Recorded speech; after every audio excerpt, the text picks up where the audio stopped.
pátápátá ẹ wà ní Lagos ẹ wà lẹ́kọ̀ọ́ ní Island everywhere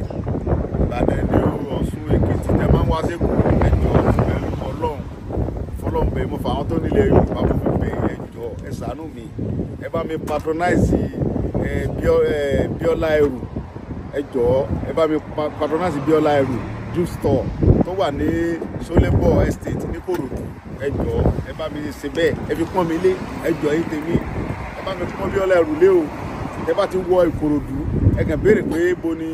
Solebo Estate Ìkòròdú ẹ bá ti béèrè gbogbo ẹ ló ti mọ̀ bẹ́ẹ̀ ẹ bá mi patronize wọn nínú store yìí ẹ bá mi ra gbogbo nǹkan tẹ́ fẹ́ ń bẹ̀ lọ́tún lọ́sì aṣọ tẹ́ fẹ́ àwọn aṣọ tó fine bàtà tó dáa tó jẹ́ kódà tẹ́ bá ra bàtà yẹn tó bá bàjẹ́ láàrin ọdún kan ẹ pè mí àníkó tó gbà kó tó fún yín ní tuntun mí ni so àwọn bàtà tó ní warranty ni tí ò sí pé àwọn aṣọ tó dáa tó bá gbà mú tó bá ilẹ̀ Yorùbá wa mú téèyàn wọ̀ lásìkò tó ẹjọ́ fọlọ́pẹ́ love you all.